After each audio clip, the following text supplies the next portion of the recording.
Okay, I think we'll go ahead and get started. Welcome, everyone. This is the Aerospace Medicine Residency Program Grand Rounds, and we're very happy to invite Dr. Jeff Farroni to speak today. I'll give a brief introduction, and I'll let him carry it from there. But Dr. Jeff Farroni is currently Associate Professor at the University of Texas Medical Branch here in Galveston, Institute of Medical Humanities. He's provided ethics lectures for us in past years, and we really appreciate him returning. It's a very interesting background. He actually has a bachelor's degree in marine biology from Texas A&M University, and then a PhD in pharmacology and toxicology, also from Texas A&M. And then he also has a Doctor of Law degree, JD degree from the University of Houston. So with his background, his varied background, he brings a very interesting perspective in the areas of medical ethics. So Jeff, I'm not going to spend any more time introducing you. Please fill in the gaps, and I'm going to turn it over to you now. Thank you. Great. Thanks so much, Dr. Powers. And it's a real pleasure giving these rounds. These are some of my favorite rounds to do. And my regret is that I can't be there in person. Unfortunately, I really enjoy coming up to NASA and engaging with folks in a more personal level, but such are the times. So we're doing this virtually. And if I were there in person, I would want this to be more conversational. So questions or comments, please put them in the chat. I'll try to monitor that as best I can. And other than that, we'll just we'll get started. I'm sure many of you have sort of experienced relativity in space-time. I'm guessing. How time can seem to dilate or expand or contract depending on what you're doing. If you're at a very long and boring presentation, which I hope this isn't, this hour can stretch on for an eternity, right? If you're really involved and really engaged, sometimes time contracts a little, goes faster than anticipated. And there was a time I was laser focused at the task at hand, and this gust of wind seemed to capture my attention, slow down time as this, by all accounts, this tropical storm was moving in during the night. And here I was at the corner of 31st Street and O and a half here in Galveston. And I was about 35 feet up atop Galveston Fire Engine number 1, the big ladder truck up in the bucket, about 35 feet high. And when something about that gust of wind hitting, time seemed to slow down, and I was sort of thinking about, what the hell am I doing up here? There was a sense of urgency, as I had in my right hand, I had a tree branch pulling it towards me as I'm leaning over this bucket. Okay, with the other hand, I kind of have the crook of my finger outstretched as far as I could reach, can reach, and there, sort of inches away from my finger, was a little bird. A little Quaker parrot, also called a monk parakeet. It's about maybe 7-8 inches tall, green parrot. That was my parrot. And I was trying to coax my parrot named Oliver to my finger. And it was just funny about my attention being kind of snapped for a second and just kind of contemplating, like, what am I doing right now? This is kind of crazy. All right. So objectives for today. There's a reason I told you that. All right, what we're going to do is we're talking about storytelling, narratives, and empathy is the topic du jour. So we're going to talk about like what makes a compelling story, and why do we care about stories? Why do we love stories? And thinking about how we sort of traffic in narratives and story, not only in our personal lives, but our professional lives as well. All right, then we're going to examine how these stories and narratives are important in facilitating both patient care and just empathy in general. And then like your own objective is to think about how these things are applicable to either your own life or practice. So that's where we're going. All right, back to the story. All right, so what makes up a good story? And some of this, I mean, is pretty basic that you know. All right, you have to have characters. We need characters in a story. So in my story, there's one character you haven't met, the villain. That's my dog, and you can tell, right? She looks very villainous. Actually, she was a sweetie pie. That's Dinah. And then, of course, since I'm telling the story, I'm going to cast myself as the hero or the protagonist of the story. And then the object that I'm chasing, the MacGuffin. That's Oliver the parrot. All right, so you got to start with characters, right? Then, of course, we need a setting. All right, I placed myself in the bucket atop a ladder truck for some odd reason. Like, why am I there, right? Or better yet, how did I get there? That speaks to the plot. So what led up to me being atop this ladder, trying to climb into a tree to rescue my bird? Why is my bird up in a tree on the corner of 31st and O and a half? And then what happens next? Who knows? There has to be some sort of conflict, right? So here is, well, I've lost my bird now. Well, now I found my bird. I just need to catch my bird. And there's also the sense of urgency. So there's a storm, in this case, a literal storm a brewing. Okay. So what happens if I don't get my bird? I'd be very anxious about what would happen to him through the night. And then resolution. So do I get my bird back? Stay tuned. Okay. Who knows? But these are the basic, story elements, right? And you can actually map these elements. So the title of this talk is called The Shape of Stories. And I actually took that from a bit by Kurt Vonnegut. And instead of me kind of telling you what this is about, I'm going to have Mr. Vonnegut do it himself. This is about a 4-minute video. It's great. And I've tested it. And this should work. All right, here we go. No reason why the simple shapes of story can't be fed into computers. They are beautiful shapes. This is the GI axis, good fortune, ill fortune. Sickness and poverty down here, wealth and boisterous good health up there. Here's the very middle. Now, this is the BE axis. B stands for beginning.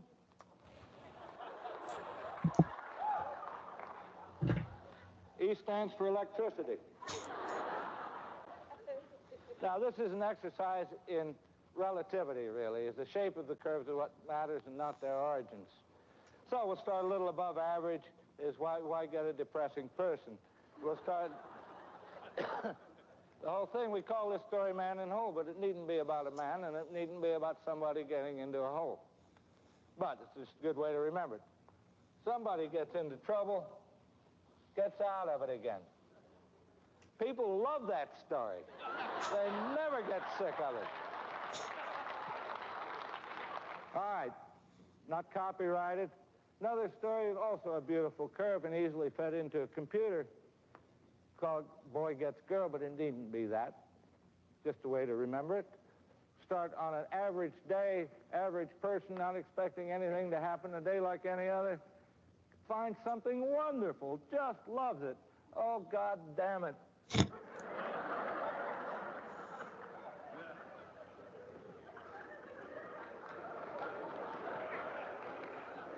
Got it back again. People like that. Now, these are beautiful curves, and this gets a little complicated. Computers can now play chess, so I don't know why they can't digest this very difficult curve I'm going to draw for you now. And it so happens that this is the most popular story in our civilization, Western civilization. As we love to hear this story, every time it's retold, somebody makes another $1 million. You're welcome to do it. Now, surprisingly enough, I've said it's depressing. You know, people don't like stories about below average days and people. But we're going to start way down here. Worse than that, who is so low? It's a little girl. What's happened? Her mother has died. Her father has remarried a vile-tempered, ugly woman with 2 nasty daughters, big daughters. You've heard it. See? Anyway, there's a party at the palace that night. She can't go. She has to help everybody else get ready. She has to stay home. Now, does she sink lower? No. She's a staunch little girl, and she has had the maximum whack from fate, which is the loss of her mother. She can't go any lower than that. Okay, so the fairy godmother comes. Gives her shoes, gives her stocking, gives her mascara.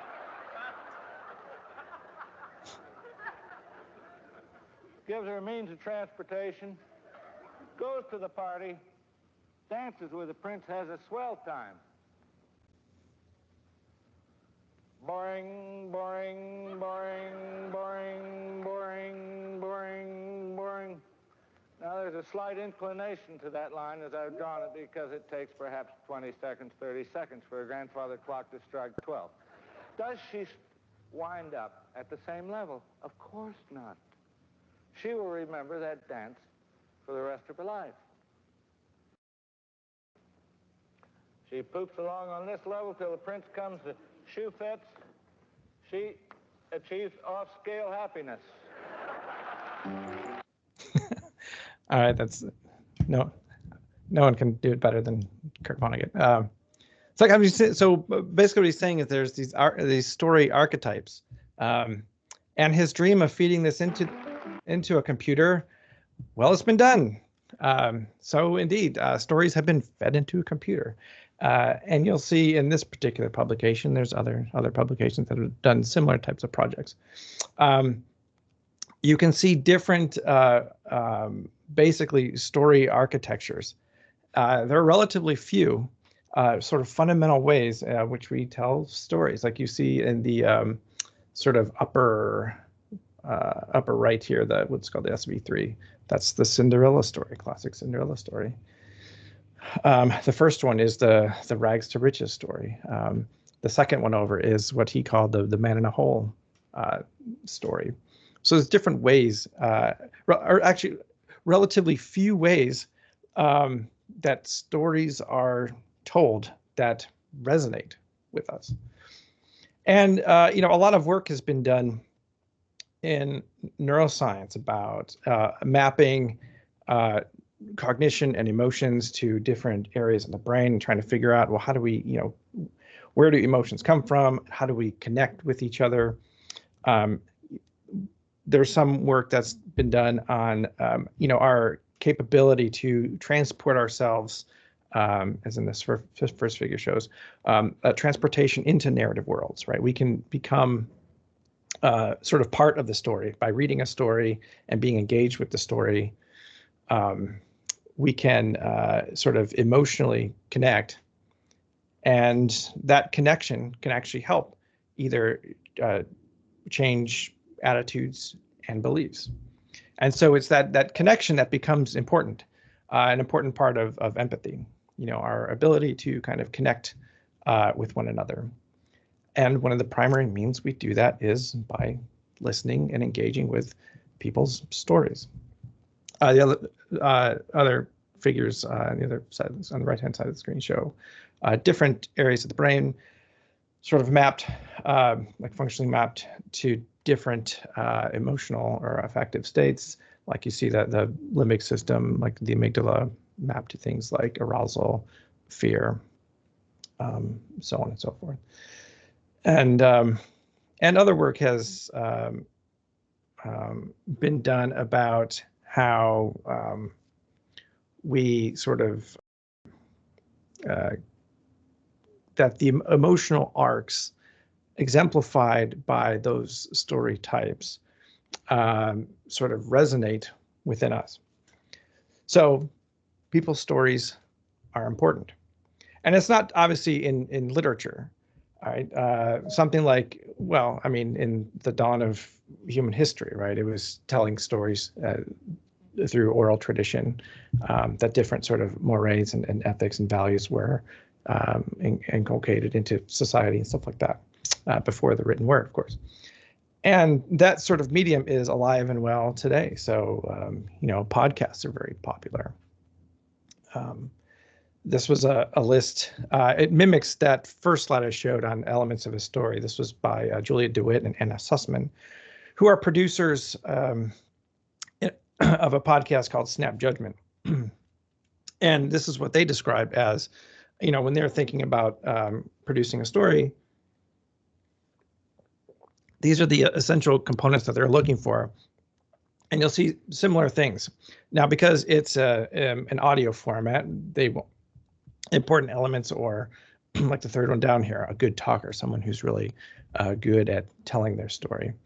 Similar things, plot, tension, are there stakes, conflict, is there a twist?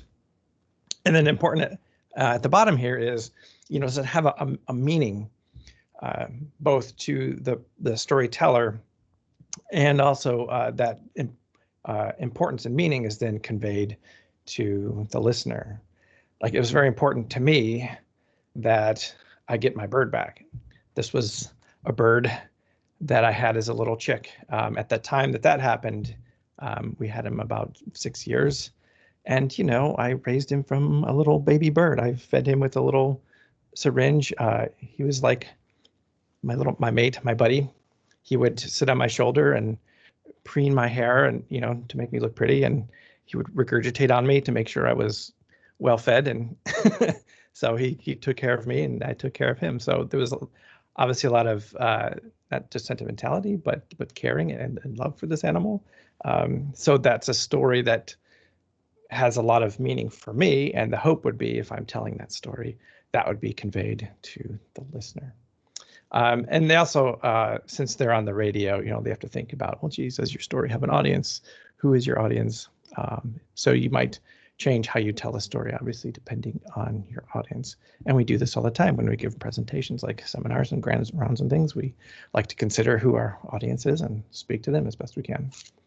And then finally, and I love the last one is, do you love this story? Is this something that you really care about, that you're really passionate about? Because that'll be reflected in the way you tell your story.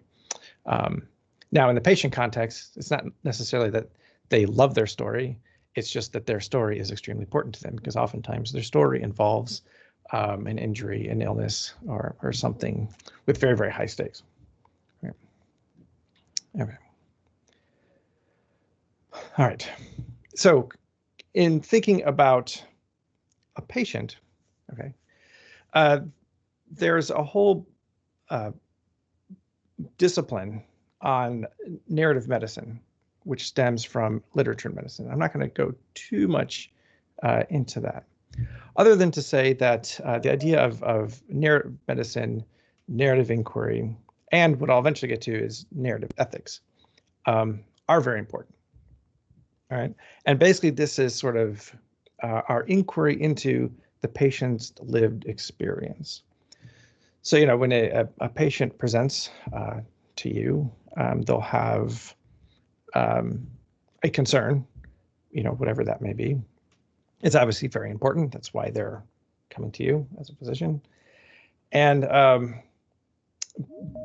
but on the other hand, they're not just a series of symptoms or sequelae or something. There's a sort of a rich tapestry of that person's life that has kind of led them to this moment. And an appreciation of that lived experience can be very important. And figuring out either what's wrong with them or what to do or whatnot. And this leads to narrative competence. This was a term put forth by Rita Sharon, who's one of the leaders of the narrative medicine, actually created the narrative medicine movement, basically. And she has what's called narrative competence. And it's speaking to a set of skills, right? To recognize, absorb, interpret, and to be moved by the stories one hears. So again, this speaks to the previous figure where we talked about entering the narrative world of another, and to have the stories of another kind of move you in a way. All right. And Danny Epner and Walter Bale, we'll talk about Walter actually later in this talk about, allowing a patient to be heard and seizing empathic opportunity. So there's connection between the recognition, absorption, interpretation, and to be moved by the stories is a way that we not only connect, but we empathize with folks in the provider-patient paradigm that's connecting with your patient. And Drs. Epner and Bale take that a bit further in that, when you see these moments, allowing the patient to tell their story, allowing them to be heard, And then within those moments is capturing these opportunities for empathic engagement. And we'll talk a little bit more about that in a second. Okay, so we got to get back to narrative inquiry. All right, and this is a recurring theme we're talking about. So this means to enter the story, enter the patient's story. And so what you're doing in this process is it does a number of things, a number of sort of positive things. Is one, it's fomenting this relationship, and again, it's a way of empathic engagement. It shows a sense by hearing and engaging and not becoming part of the story. Well, invariably you do become part of the story. But there's this appreciation for being heard. And that sort of exemplifies the responsibility, the duty, or she puts privilege of being in this context, right? Where there's sort of a sacred space that we are allowed to be in the provider care space, right? Where a patient is maybe divulging some of the most intimate details of their life and putting that trust in you to hear this story. That one's engagement in that story is an acknowledgement of this privileged space. And so one of the things that I do in the course of my job is ethics consultation. So if there's a moral conflict, an ethical dilemma, our service gets consulted, and we try to help the various stakeholders kind of navigate a difficult situation or difficult decision. And I've had some, in fact, some of the most satisfying ones have been, it's not so much that we're trying to come up with a decision or something like that. Sometimes it's literally just being heard. I've had several consults that have kind of ended with the person I'm talking to, just kind of like, maybe they'll sigh and they'll say, well, gosh, I don't really know if we solved anything today, but thanks for listening. Something as simple as that. Or I recall one case where the team really, well, the patient just received a diagnosis of a breast cancer diagnosis with a very poor prognosis. So, she didn't have regular exams or checkups, and this was caught fairly late in its course. And unfortunately, there was not a whole lot the team could do. But they felt it was important for her to have her advanced directives in order. Like that would have been a wise and prudent thing to do. And I mean, it is. I mean, don't get me wrong, but she wasn't ready to hear that just yet. I mean, she just found out several days ago that she had cancer, and so just very reluctant, and understandably so.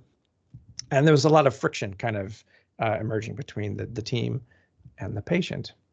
And I guess the team kind of got a little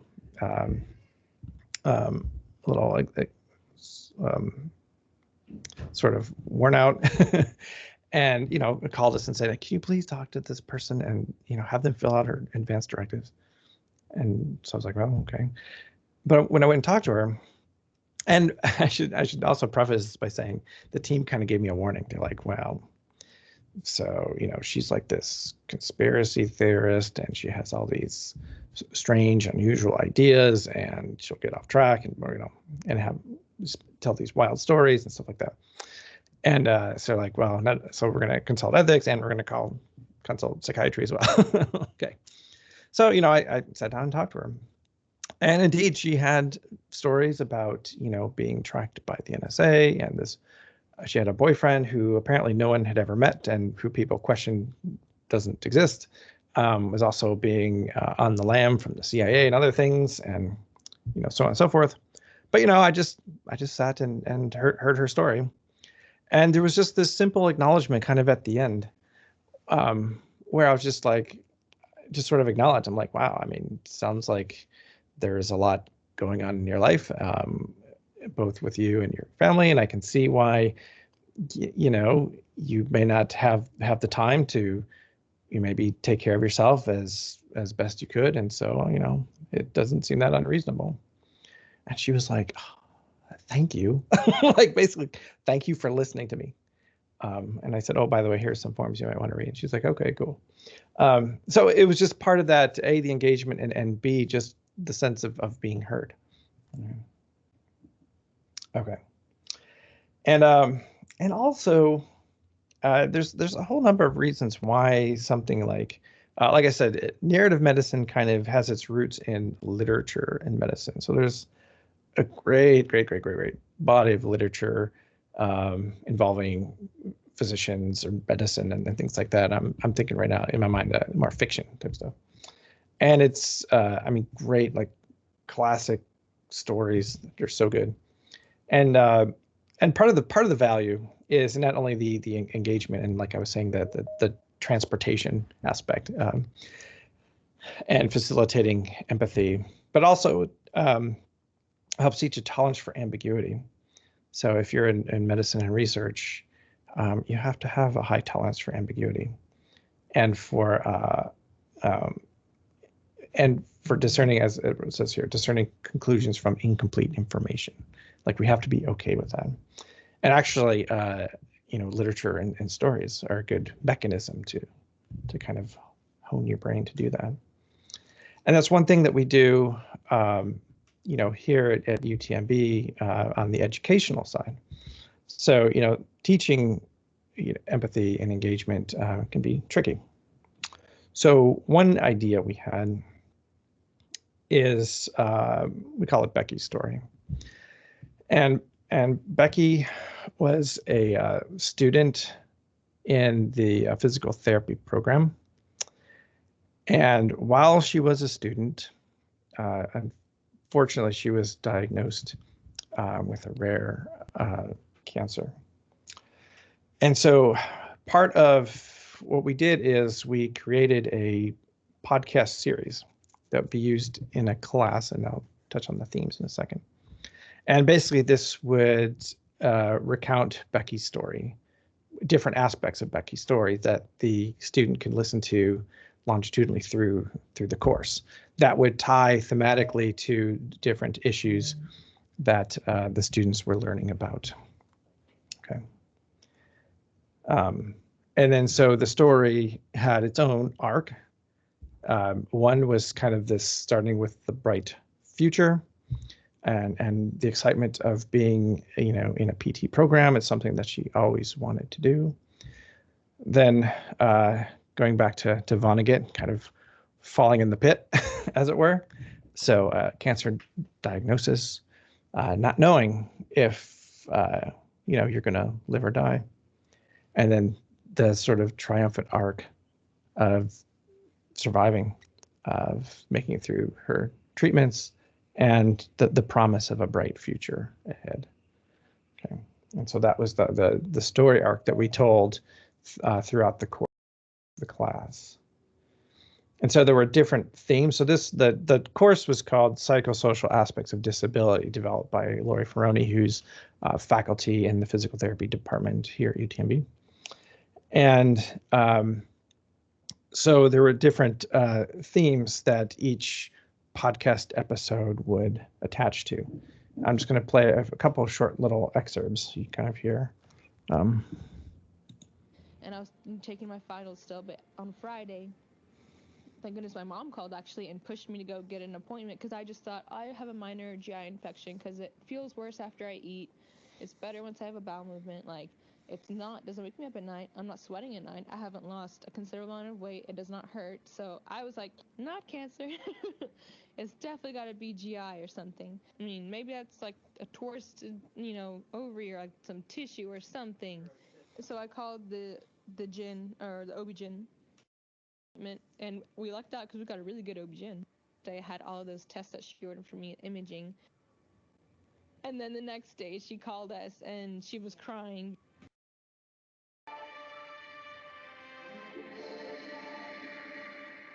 Because she's like, they're saying it's cancer, so I don't think you need to see me anymore. You need to go see a gyn oncologist. Jeff, we're not seeing the video. Well, this is just audio. Could you hear the audio? Just barely. Oh, you can hear it? Yeah, okay. Let me try that again. So you couldn't hear it. So yeah, this is just audio. There's no video attached to it. And I was taking my finals still, but Was that better? Yes, it's better. Okay. So sorry about that, everyone. Okay, let me just start that again. So let me just set the clip up again. So basically, we already had the episode that kind of told the story of who Becky is prior to getting to PT school. So the first episode actually culminated in her acceptance to PT school, which was like a dream of hers. And so it talked about her. She was a competitive swimmer in high school and in college. So she talked about that.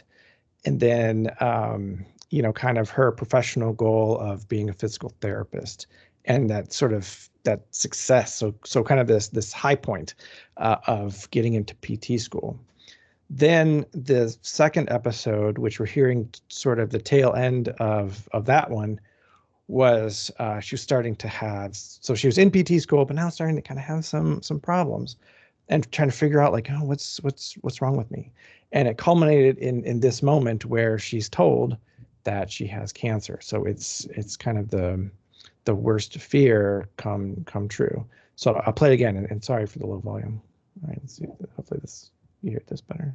on Friday, thank goodness my mom called actually and pushed me to go get an appointment because I just thought I have a minor GI infection because it feels worse after I eat. It's better once I have a bowel movement. Like, doesn't wake me up at night. I'm not sweating at night. I haven't lost a considerable amount of weight. It does not hurt. So I was like, not cancer.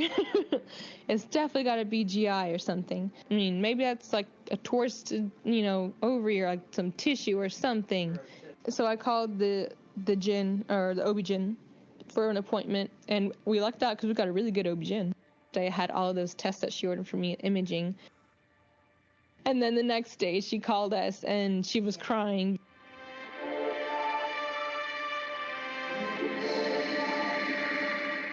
Because she's like, they're saying it's cancer, so I don't think you need to see me anymore. You need to go see a gyn oncologist. Okay. Then as we move forward, so other subsequent episodes talked about what it was like to have chemotherapy. What are the and much to Becky's credit, I mean, she was very willing to tell these very intimate details about not only her diagnosis but treatment and all the messiness and uncomfortable things that come with treatment. So basically painting a very a realistic and sort of unvarnished picture of what it was like. And the second clip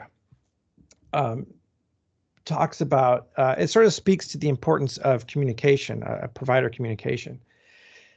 And they could tell that they're trying to figure out, okay, what type of cancer is this? How are we going to treat it? And then, of course, you think about, all right, what's the prognosis and things like that.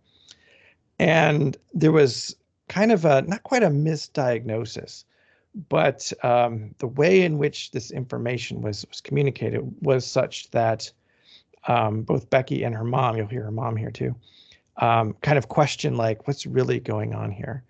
And so here, play this.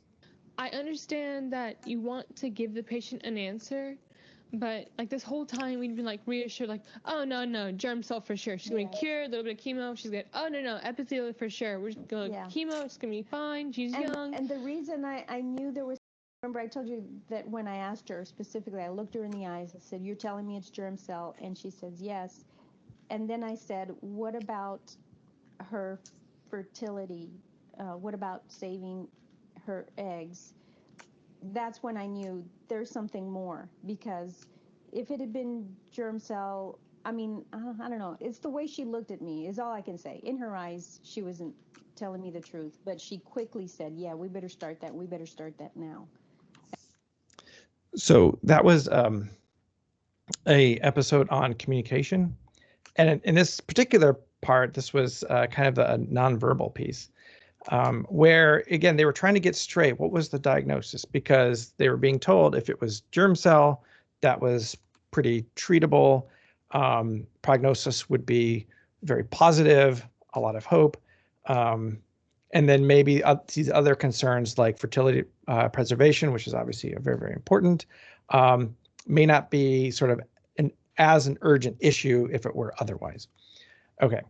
And you kind of saw at the end where it's like, we're getting the straight answer. So this was a unit on communication, the importance of communication.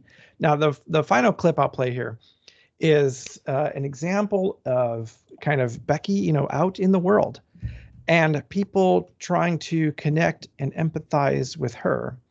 And this was an example of, someone well-intentioned. So not to, whoever this person is in the universe, they were really trying to do, to be nice and be kind and be empathic.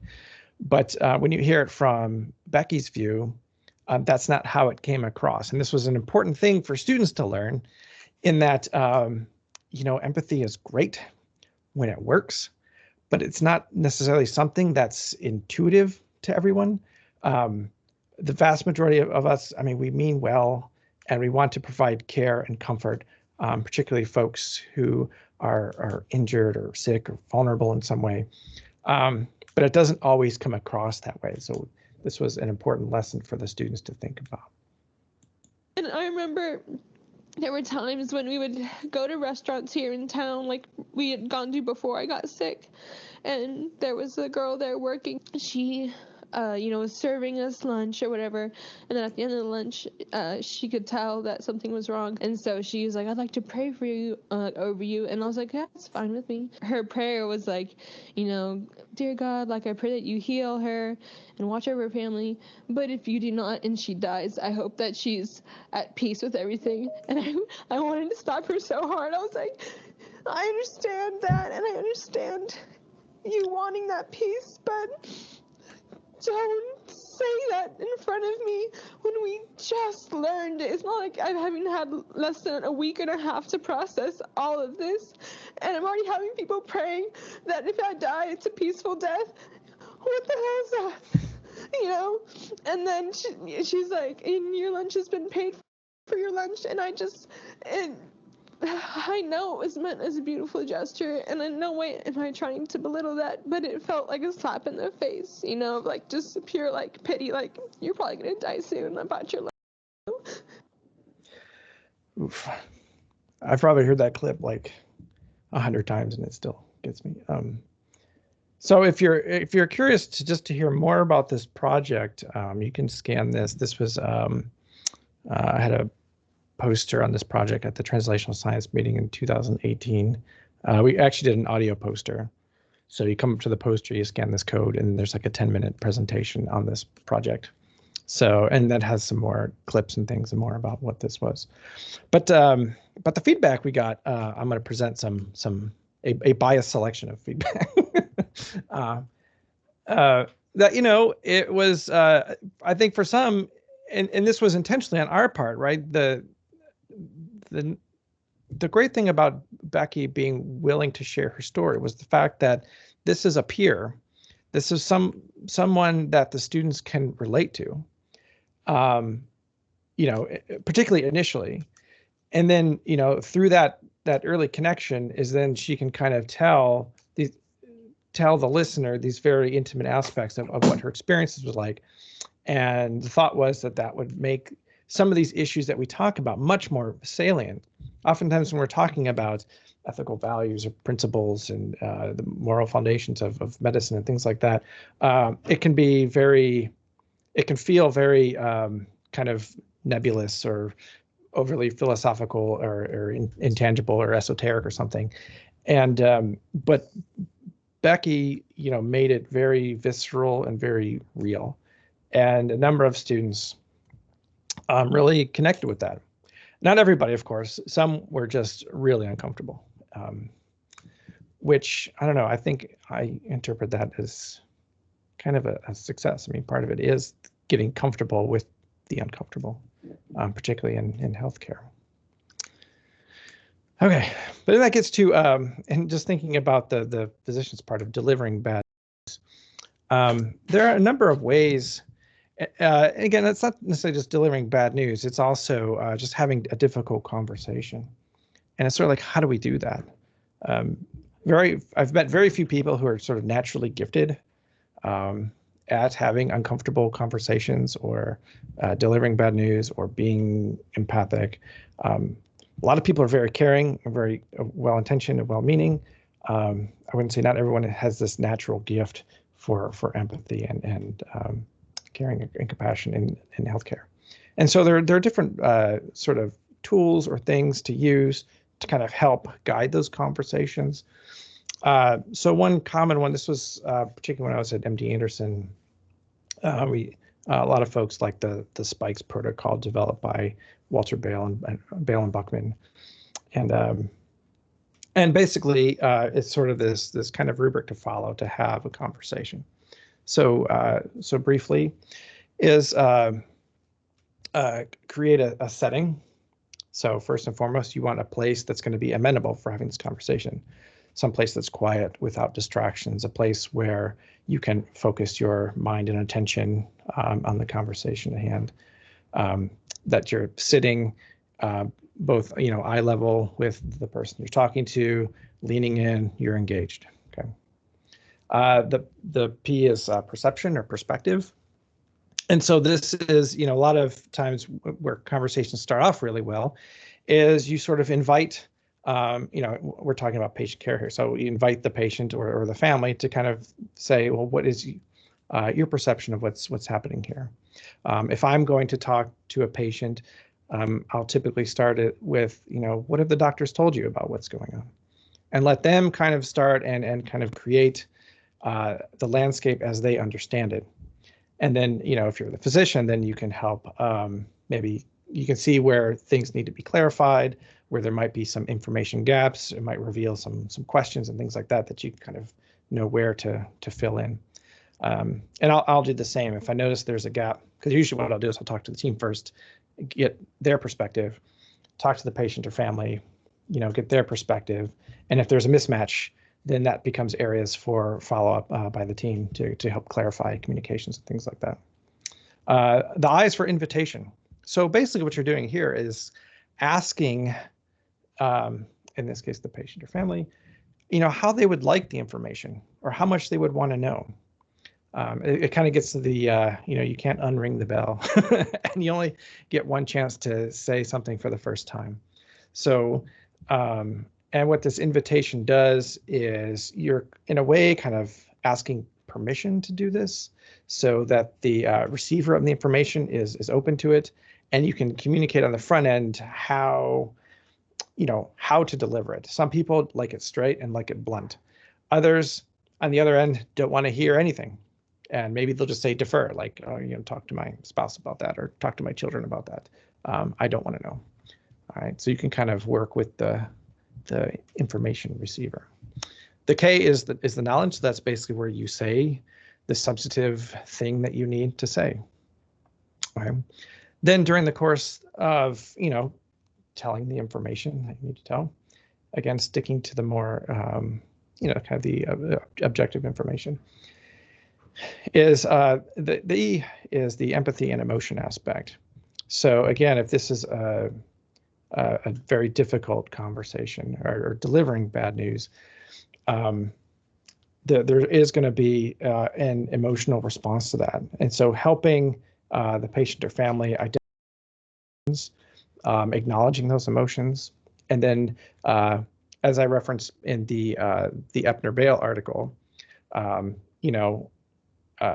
finding these moments for empathy, these opportunities for empathy, are helpful at this point, sort of acknowledging, like, I can understand why this must be unsettling to you or disappointing for you. I'm sorry this is the news you wanted to hear today, things like that. And then the final S is kind of basically the plan for what's next and moving forward, as they call the summary and strategy.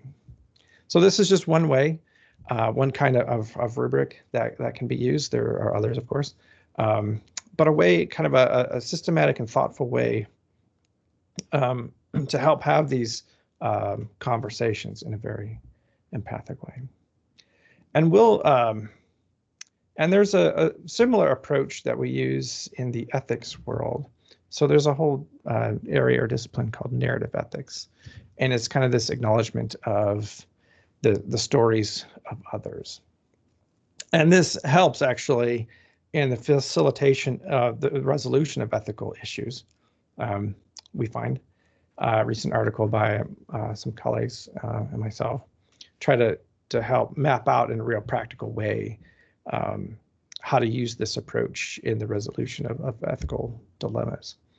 And basically what you're doing is you're capturing different stakeholder narratives and kind of mapping them to the patient story and understanding who the patient is. So the whole core of this typically is figuring out, what are the preferences, values, beliefs of the patient, particularly in situations where the patient can't speak for him or herself. So we still have to have a way to make difficult care decisions if the patient can't participate. But in order to do that, or to make the most ethically supportable decisions that we can, we need as best an understanding that we can get of the patient's values and beliefs and the things that are important to the patient, so that those things can be considered as we help figure out what is the best course of action. So sometimes in ethics we'll say, it's not a matter of what can we do, it's what should we do, right? All right. And where this typically starts is, oftentimes we get a call by the team saying, hey, look, we have this dilemma, can you help us out? And so that's where the story starts, is you get this kind of sketch.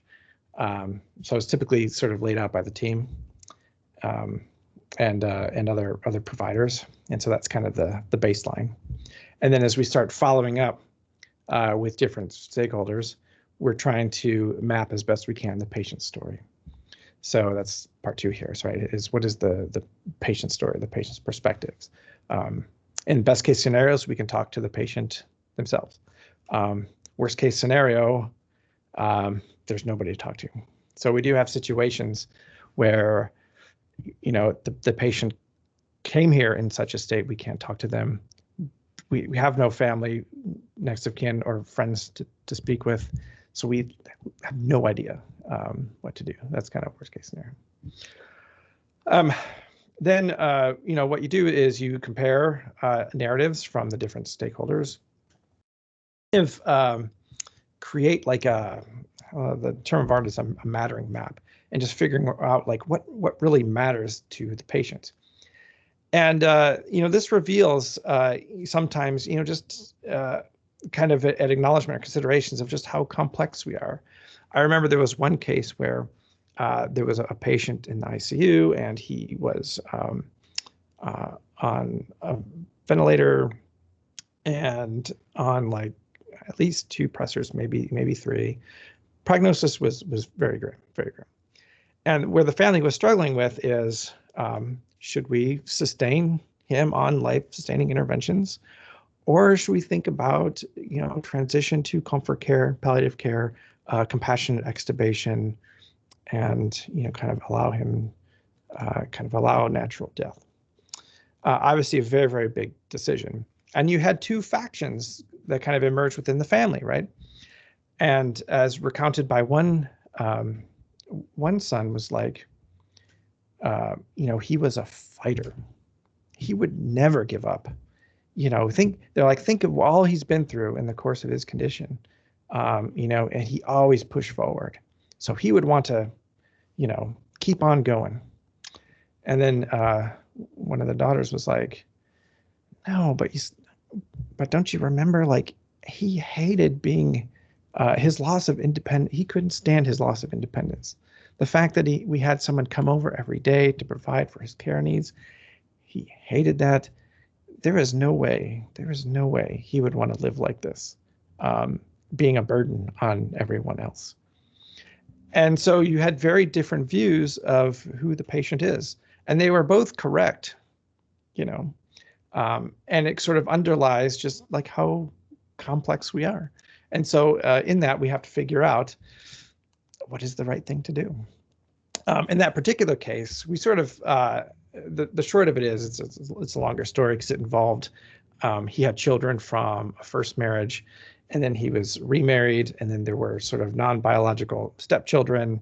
And so there were a lot of dynamics, and they all actually never, and on top of that, they all never sat in a room together and kind of talked about their father and talked about these types of issues before ever. And so this was a unique opportunity to actually get everyone on the same page.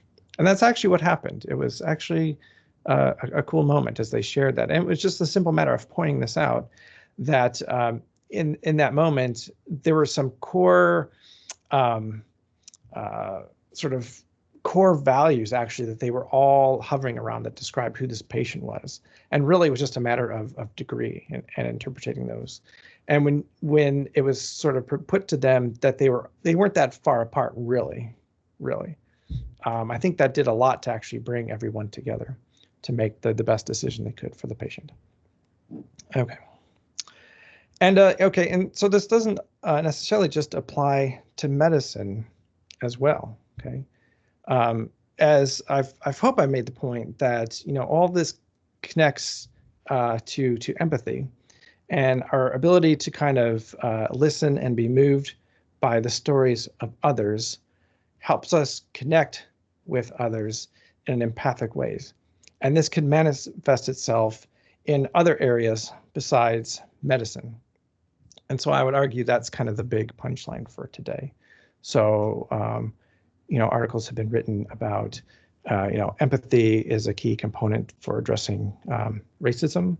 That was actually put forth back in the 60s with the author James Baldwin, who wrote probably his most famous book would be Another Country. Prominent author, excellent book, by the way, highly recommend. But he kind of talked about particularly the white liberal racism, that, you know, building a capacity to kind of empathize with a Black person. Like that's really the crux of what's needed. Other areas, climate change. People have thought about, you know, there are ways if we can empathize with each other, that would be a strategy to inspire action for climate change. Immigration as well. There's this one study here in the corner, the impact of empathy and perspective taking. So they did kind of this experiment where they were talking about different policy issues and things like that related to immigration. And they found that if they gave a prompt on the front end, and I kind of highlighted just a couple of things from that prompt, where they sort of explicitly told people, you know, imagine yourself in the shoes of the other person. And then the other one here is, you know, pay close attention not only to your emotions, but the emotions of the other person. So if you, on the front end, kind of attune yourself to this, right, then, you know, as you sort of open yourself to the stories and the sort of life experiences of others, you are able to connect and empathize with them. And like the point made in the previous slide, way at the beginning of this talk, entering that narrative world can help actually make one reflect potentially changing attitudes and beliefs about certain things. So, you know, the fact that we do have like immigration concentration camps is not just a moral stain on our society, but as individuals in that society, you know, we bear some of that burden. And part of that, you know, our way of listening to these stories and empathizing becomes important to changing these things. So with 5 minutes left, I'll just leave it there. I have this awful metaphor about Roger Penrose, who just won the Physics Nobel Prize. I thought I had to add some nerdy space stuff since I'm talking to NASA. But I can leave that out and entertain questions. So, any questions?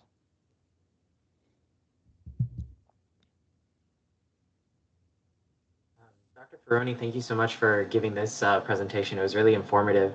I was kind of wondering, I'm a current MS1 and kind of navigating myself through medical school where we've just started.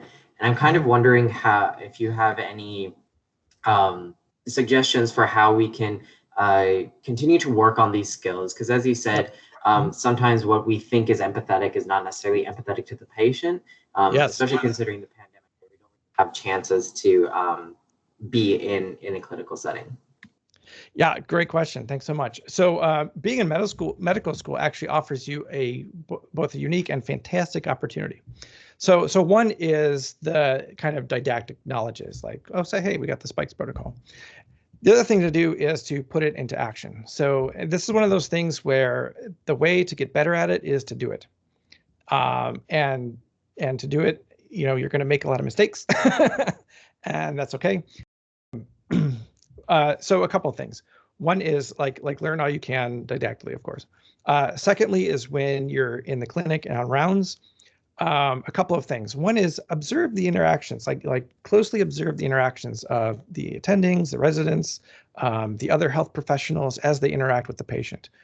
I would say in particular the nurses too, because the nurses are in the trench and some of the most caring and compassionate people you can meet. So notice that, and notice different ways in which people interact with each other and what kind of impact or effect that has. And then of course, when you're in the clinic, you're going to have the ability to talk with patients and families, stuff like that. And so that's the perfect opportunity. You might be afforded some of the time to have maybe some of these deeper conversations and stuff like that. So there's plenty of opportunities. And just knowing that the best thing to do is just to do it and try it, knowing you're going to make mistakes, and that's okay. So there's one question in the chat is, what happened with the bird? Oh my gosh. So that's like a crazy story. Like I could have spent like 40 minutes talking about that damn story. Because it did involve like almost the entire Galveston Fire Department. I mean, it was ridiculous. The short of it is that moment he got away. But 3 weeks later, I had put posted signs everywhere. About 3 weeks later, there's a hand raised from Linda Shackelford. Go ahead. I got it. We got him back. A question from Linda. I see a hand raised. Yes, I just have a comment. What taught me empathy in a situation. I was in Honduras. A helicopter had gone down in the mountains. I was one of two surgeons. I'm an orthopedist. There's a general surgeon down there with me. We had one person that was severely enough injured that he was going to have to go into our small operating room we had there to get further assessment and repairs. And I had someone with a badly sprained ankle, I think, from it, but I don't recall exactly. And a internal medicine doc was handling that because I was helping the surgeon. One of the pilots had gotten a puncture wound to the knee, and I didn't know if it went into the joint or not, so it was going to require me to put dye in the joint. So I had things to do with him, but my main focus is trying to assist the surgeon at that time because we were getting ready to go into the operating room, and the two of us always worked together, her a general surgeon and me an orthopedic surgeon, if we had anything complex to do. So my pilot kept jumping up every few minutes and asking me how the patient was doing. And I went through my typical resident type, I was fresh out of residency, review of, well, we've got to watch the blood pressure, we've got to do this, I went through what the doctor. And then I tell him to sit back down. I need to check his knee when I get a chance. And he'd say, oh, my knee's fine, doctor. You don't just take care of the patient. And so we went through that a few times, and I was a little bit annoyed because I said, who is he to know his knee's okay? I haven't told him yet. And finally, I looked at his face. I saw the look on his face, and I looked at him. I said, if you mean, is anyone going to die because of this accident? No. And he sat down. He was quiet. Gotcha. I did what I needed to do, the surgeon, and then I checked him out, and he was following me. But it was something where I was totally missing his questions. He wasn't asking me technical questions. What he Right. was asking me is, when I had this accident, when my helicopter quit working and I went down in the trees and he was injured, am I going to kill anyone out of this? Even though with the accident investigation, he did the best he could and he probably caused everyone to survive. But to him, it was, is anyone going to die? And I didn't even catch that until I looked at his face. Wow, great story. No, I love it. Yeah, and it does speak to those nonverbal cues of like what is really going on. That's excellent. Thanks so much for sharing that, Dr. Chuck. And we do have a comment from Daniel Homan. It says, "Sit down and talk always goes a long way." Yes, definitely, definitely right. So I see there's a couple other hand raised, and because I got a little notice, but I couldn't see who it was. If you just want to shout out your question or comment. Well, hi, it's Steve, Jeff. I've enjoyed your talks in the past. Thanks for using this narrative structure and to really emphasize the importance of empathy and communication with patients and with each other. And the last slide you have there, how you can use that strategy for social issues as well. I was the one who asked about the bird.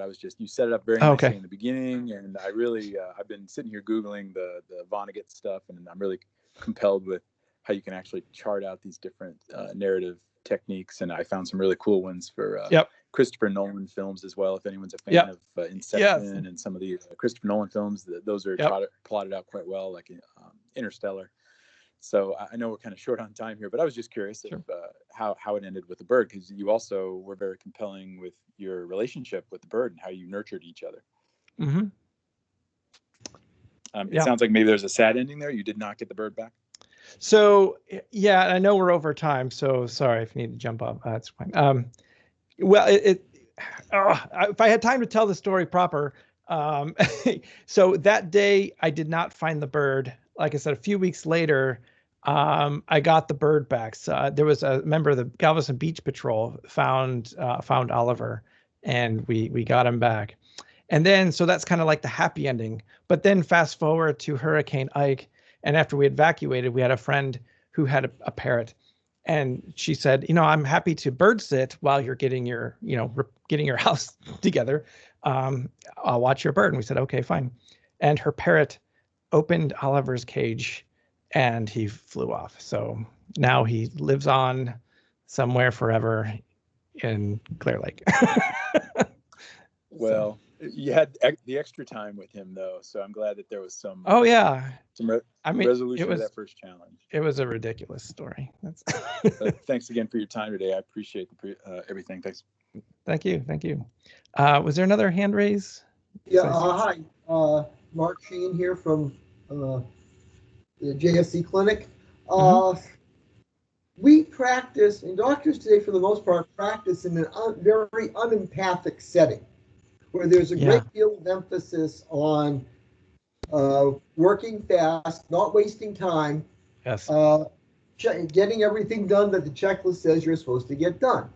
Yes. Much of what you're suggesting here takes time, and it's really hard to document what is accomplished in the end for the bean counters. How do you respond to that? Yeah, that's a great question, and a question that comes up a lot. Simply saying, like, I don't have time for this, right? I can't. Like the example I gave of the patient and her advanced directives. I literally talked to her for 2 hours. Okay, no, and there would be no expectation that a physician's going to sit there for 2 hours. I had an explicit purpose of sitting there for that long, but I can do that sometimes. And so you're right. There's this balance of efficiency of one's practice, which is a reality of medicine. Can't get around it. However, I would also argue that you don't necessarily have to sit for a protracted conversation for a patient to feel heard. That can actually be done in a couple minutes, and and very quickly, like just starting out by, having the patient offer, what's wrong with them, focusing your attention, not looking at a computer screen versus the patient in the eyes. There's those little things you can do that really engage the patient that can be done in very little time, actually. So So while I acknowledge that that is a reality of medical practice, I would push back a little bit in saying it is possible to connect in a very, very short amount of time. Hey, Jeff, Yes. I'm going to go ahead and bring it to a close. We're past our time, but we really appreciate your presentation today as always. And thanks for joining us in the Aerospace Medicine Grand Rounds. Yeah, thank you very much. I appreciate everyone's time and attention. Thanks so much. Yeah, and thanks to all the participants today. And also thanks to Rachel Fowler, who helped organize, does the major organization for our Grand Rounds. So everyone have a good day. Thanks for joining us. All right. Be well, everybody. Bye. Thanks. Thank you. It was nice seeing another. It was nice seeing another TAMA graduate from here. Hey, right. Okay. So Right on. What was your degree? Marine biology. Oh, right on. See, look, we do have careers.